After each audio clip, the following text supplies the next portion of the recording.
kabajamtoota hordoftoota keenya karaa yuutuubii kootiin akkasuma tiktookii fi fuula feesbuukaatiin hordoftan guyyaa irraa kana wallistuu jaalatamtuu akkasumas waggoota dheeraa aartii keessa turtee fi bu'aa cayyee hedduu keessa ceetee arra geessee arrallee sirba babbareedaa hojjechaa turtee fi hojjechaa jirtu wallistuu Caaltuu Fayyisaa faana kan argamnu. Hirra deebi'ee Caaltuu baga nagaan dhufte siin jechuun dagadhu. Caaltuun hojii akkamii qabdi?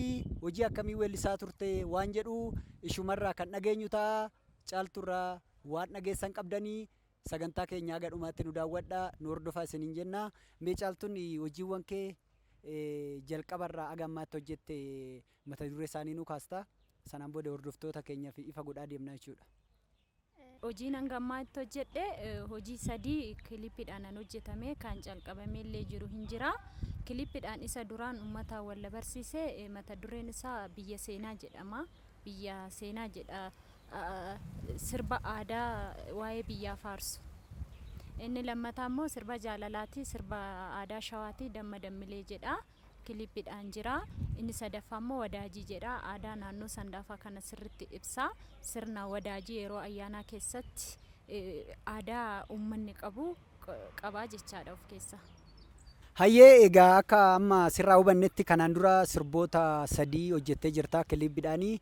Keessawuu sirba biyya seenaa jedhuu fi sirba damma dammilee jedhu kun waggoota 15 dura kan hojjetamanidha. Kanaafi mee sirba kana hordoftoota keenya gara boodaa kanan dhaggeeffachiisu ta'a. Garuu jalqaba sagalma keetirraa kaana mee sirba biyya seenaa jedhu kana irraa nu kaasiti. Ani immoo guutuusaallee ta'uu baatu amma ta'e guutuusaa gara yuutuubiitti irraa hin argatu waan ta'eef ani immoo akka isaan daawwatanii taasisaa. Ati jalqaba mee sagalee keetiin nu eegali. Ani garbuu haamee haamee haamee jalleessee Oromiyaa biyya seenaa seenaa galmeessee. Ani garbuu haamee haamee haamee jalleessee Oromiyaa biyya baakoo seenaa galmeessee.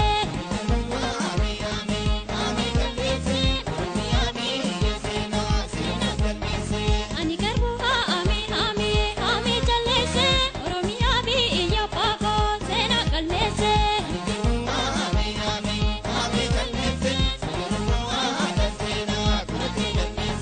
Ani garbuu haamee haamee irratti reeffannaa malka Oroomtichaa dachee abbaa gadaa kan bokku bokkichaa qilleensa mijataa yaa magariisa koo biyya dadhabdamoo si yaadee biyya koo. Ani garbuu haamee haamee haamee jalleessee Oromiyaa biyya seenaa seenaa galmeessee.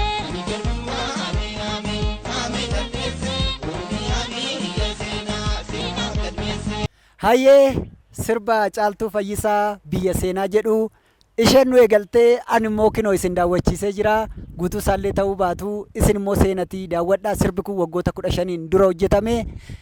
Egaa sirbi lammaffaan ishee immoo damma dammilee jechuun sirba jaalalaati.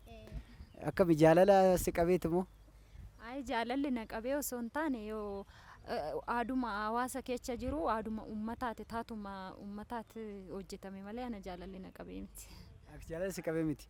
Ayyee damma dammileenis sirba bareedaadha. Seenaa daawwadhaa isiniin jenna. Egaa yeroo ammaa kana immoo waggoota lama guunne miti sirba wadaajii kan jedhu waggaa lama guunne sirba kilipii bareedaa ta'e haala bareedaan hojjetamee shubbisa bareedaadhaan daayirektara bareedaadhaan sirba hojjetamee sirba wadaajii jedhu hojjetteeti kan jirtu Caaltuuni. Meesas ishumarraa dhageenye sanaan booda gara sirbaatti siceessifna. Meesa waa irraa nu jedhi kasarraas mee.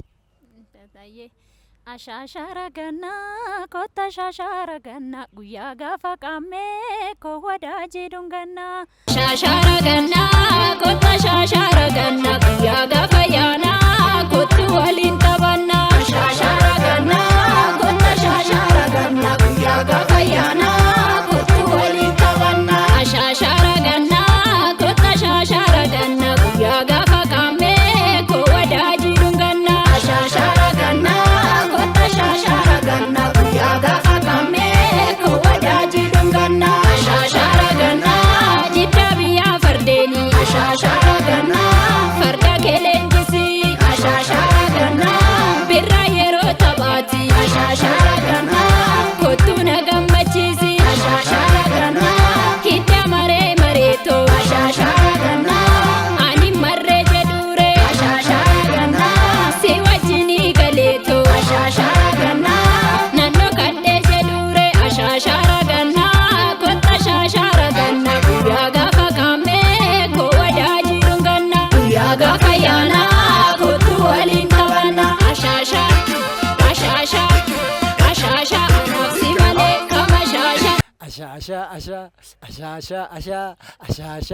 ashaa jechaa turtanii miinu faana akka ashaa jechaa turtan abdii qabna akkanuma sirbishii aadaa jiddaa ragada jiddaa kana fakkaataa isin daawwachiifneeti kan jirru irra deebinee caaltu baga nagaan dhuftee egaa waamicha kiyyas kabajjee dhufuu keetii fi guddaa galatoomis hin jedha egaa gaafii mummuraasa ishii si gaafadha eeyyamamtu taate egaa caaltuun akkamiin gara weelluu dhuftee amma kan wal barreeni mitiire amma hojii keenyas hordoftoonni keenya arganii jiru caaltuun akkamiin gara aartii dhuftee bara kam dhuftee waan jedhurraa waan xiqqoo ishee nu kaasiti kana erga nu kaaftan booda immoo gaafii ittaanu itti fufnaa jechuudha.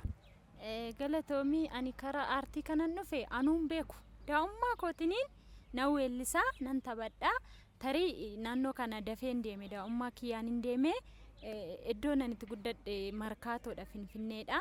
Iddoon itti guddadhettis mana ani itti guddadhe afaan kun sila haasaamuufu narra gadaan mana keessatti safaras nan jeeqa nan taphadhaa yeroo akkasitti taphattu immoo bara san keessa rakkoon baay'eenis hin jira ka dhiibbaan afaanittis hin jira sila ta'eefuu isa keessa bayuuman aadaa kiyyaan irraa affannee cimee bayee weellistuu ta'e. Ayyee amma immoo gara sirba kee yeroo dhiyoo kana baafte aadaa jiddaa mata dureen wadaajii jedhu kanatti deebina. Mata duree isaa wadaajii jettee jirta. Wadaajii maaliif jette mee maal rakkate wadaajii jette? Wadaajii kanan jedheefi aadaan kun irraanfatamee ture beektee irraanfatamee ture yoo siin jedhu aadaan keenya kun karaa saba biraatitti fudhatamee jijjiiramaa ture. Kanaafuu isa san deebisuudhaaf immoo yeroo nun dhowwamaa turre afaan kanaan akkan hojjenne aadaa kana akkan guddisne yeroo eechaa turre suni jidduudhaan aadaan keenya kun immoo garas deema hatamaa ture. Kanaafuu amma wadaajiin kun irraanfatamee ture sila ta'eefuu uummanni akka yaadatu aadaa isaa eenyummaa isaa yaadatee akka dammaqee qeerroo fi durbeen amma jiran kun akka yaadatanii irratti hojjetanii jedheen hojjedhe hin hafa ganaa baay'eetu hafa sila ta'eefuu carraa kanaan aartistoonni keenyallee aadaawwan akkana irraanfatamaa dhufe kan akka yaadatanii irratti hojjetanii jedha. Mee wadaajii jechuun akkamitti hiiktameeti? Wadaajii jechuun maal jechuudha? Akkamitti hiiktas mee wadaajicha namni hin beekne tarii jiraachuu mala. Wadaajuma kanaanis aadaa duubatti hafaa jechaa turan atis jettee jirta. Wadaajiin maal inni mee akkamiin hiikta? Wadaajiin Oromoo keessatti aadaa Oromoo keessatti wadaajiin bakka akkamii qabame? Aadaa Oromoo keessatti wadaajiin bakka guddaa qaba. Wadaajii jechuun shamarreen osoo gaa'ela hin qabatin akkasumas qeerroon tokko osoo gaa'ela hin qabatin taatee isaan waliin ta'an alatti wal qabanii wadaajii waliin ta'anii karameellaa waliin nyaatanii shaashii irraa fudhatee gaafa qammee hin galaa gaafa masqalaa immoo ishii shittoo bittee karameellaa bittee dhaqxee shaashii san irraa fudhattii jechaan wal dhungatanii maal jedhanii bakka taatee ajaa'iba namatti argisiisanii nama biraa deemu. Wadaajii kana dhuggatteerta fakkaata. Anillee waggaa tokko taate malee dhungadhee jira anis wadaajii. Akkam ati wadaajii kana baay'ee dhungatte?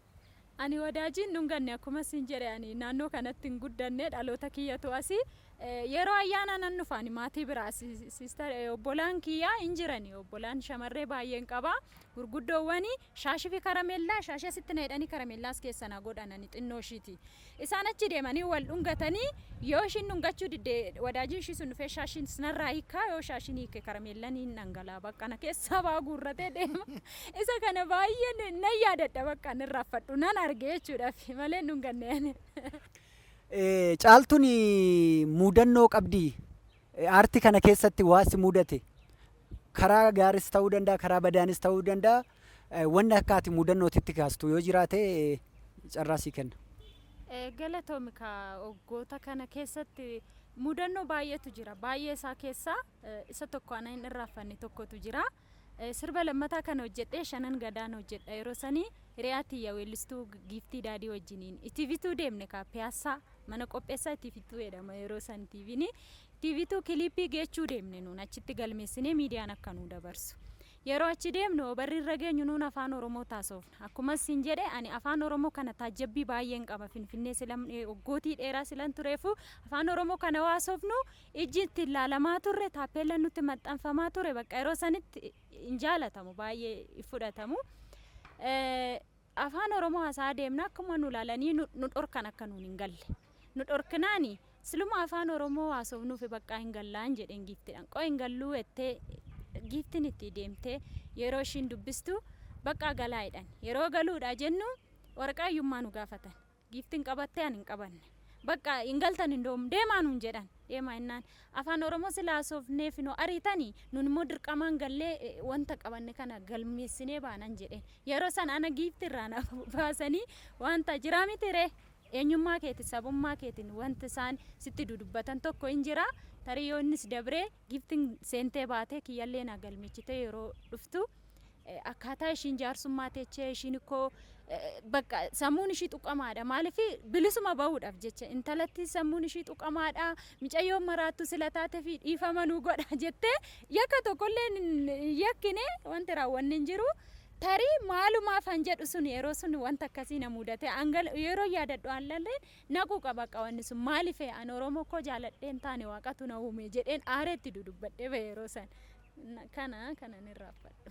Afaan keessaniif dubbachuuf yeroo sanitti waggoota 15 har'aatiin dura jechuun ulfaataadha. Yeroo sanitti isin afaan keessaniin akkasitti dubbattanii sirbitanii aadaa kana fiddanii nu biraan ga'uu keessaniif ani maqaa kootiif maqaa hordoftoota kootiitiin irra deebi'ee galatoomi isin jechuun barbaada. Amma immoo caaltuun maalirra jirti? Haalli jireenya ishii maal fakkaata? Akkaataan ati ittiin sirba faana deemaa jirtuu fi sirbi si faana deemaa jiru. Sirbatu si faana deemaa jira moo situ sirba faana deemaa aartii faana deemaa jira waan jedhu irraa nu kaasi mee xiqqoo ishee. Waluma waliin deemaa irraan gammaatitti. Sirbichis nanniisu ani sirbanniisu walumaan deemaa irraa.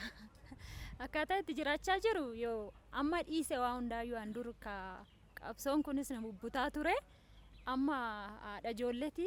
Ijoolluma kiyya san laaliin tasgabbaa'ee niisan jira amma hojicha gini hojicha hojjechaa jira haala bareedaadhaani. Hojicha haaraan illee hin jira istiidiyootti illee an duraan calqabamee hafee hin jira. Hojichuma san hojjedhee baasee uummata biraan gahuufin tattaafachaa jira yeroo ammaa.